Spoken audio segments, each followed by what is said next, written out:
Okay, so I want to tell a story today, and that story is about how one of my aunts in my family do not talk to me because they think that I, at the age of 16, did something with her partner at the time.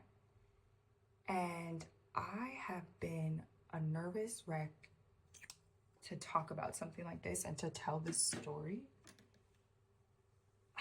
A, because of my family. B, because I don't want people, it's not to hurt people to tell my story.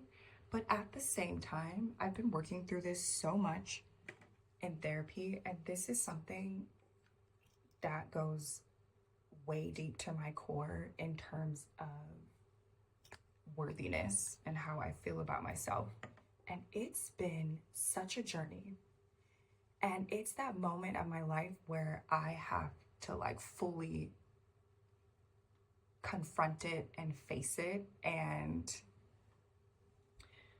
talk about it, but talk about it because I also want to shed light for the women and the men and anybody who has gone through something like this, where you were underage and something in that sort of manner happened in terms of that sort of word of abuse. And I feel like I have to be careful with what I'm saying here because I don't want to be banned from talking about these situations, but also we kind of have to talk about it. I'm also not very good at storytelling, and I'm new to all this, and I'm also trying to get ready at the same time and tell a story. And I feel like the story is quite complicated and detailed, so like bear with me here. But yeah, so one of my aunts does not talk to me because I guess she felt like I did something with her partner at that time.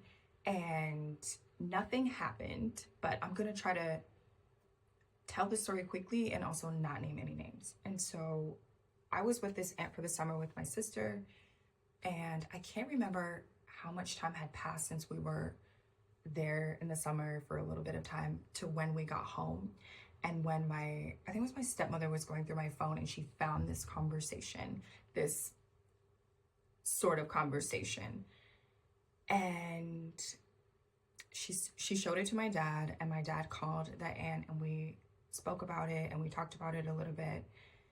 And I remember just a lot of emotions, was a lot going on. I was 16 at the time and I'm 32 now. I had to think about it. I'm 32 now. And so, oh my God, it's been 16 years. This is wild. Anyway, okay. So yeah, my aunt was there for me. She was very kind and very nice. Was like, I'm so sorry that this happened to you, blah, blah, blah, blah. And not blah, blah, blah, but she was very kind and it just felt like safe, you know? But then as the years have gone by, it's like that mood and that assumption that I didn't do anything because I was a child was not that assumption anymore. And it boggles my mind because it was like, wait, but if it happened or if it was true, then that would make him, you know, and like, you're okay with that? Like, that's what you would like to hear? And I will just never forget how when I got older, I just realized that I really had to take the time and go back to that part of my life and understand how much feeling of like I didn't matter, that I was unworthy. It just felt like love from my family was just cut off and gone. And you're like, but wait, that guy? And it made it even worse because it was like, wait, this guy that was doing this to you on TV, and like it's kind of in cohorts in the same spirit of what was happening. not in the same cohorts, in the same spirit, but like, you know, I like, it's so painful. And I know that the ladies, the men, the everybody who has experienced this sort of feeling when your family doesn't believe you, or when you're at an age where you shouldn't have been put in that situation to have to navigate it. And however you navigated was however you navigated it. And this is what I learned in therapy, is like how I navigated it and how I dealt with it was how I dealt with it. But the most important thing to understand is that I never should have been put in that spot in the first place. And I think that's the devastating part, is that you realize that you didn't ask for that. You know, I did not ask for that.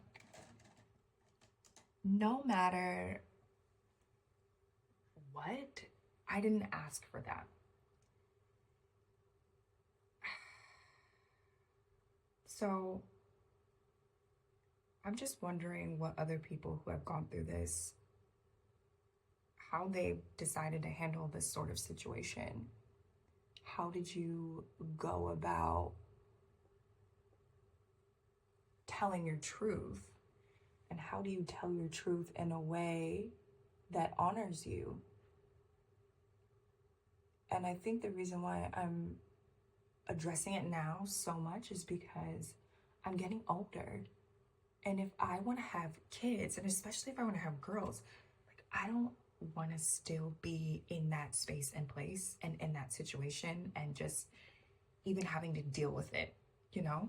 And so next year I'm planning to go to the US, and I'm planning to like confront a lot of things, because my sister passed away. Like, I've just I fled the country because I was needing to save my own self and my own life.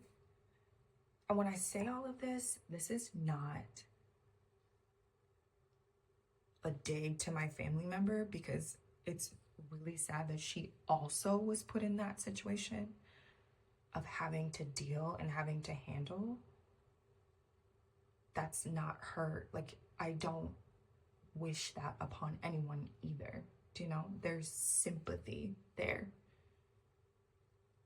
But there's also so many other aspects of it when you're a child and you're like denied a voice. It's pretty much been like a lifelong battle for me. So it's been a journey, but I appreciate spaces like this where I feel like if I talk about it on social media, and I just felt like, I don't know, like, I just felt like TikTok was the space and the place to talk about it, and it felt right, and it just felt accepted in this community. And so if you've ever been that person, I just want to hear from you. I want to know that you're okay. I want to ask you what sort of work you've done for yourself to get better. Like, what sorts of things are you doing to make sure that you heal? And I'm so happy that I'm getting to a place where I'm healing, so that then I have the heart and the courage to go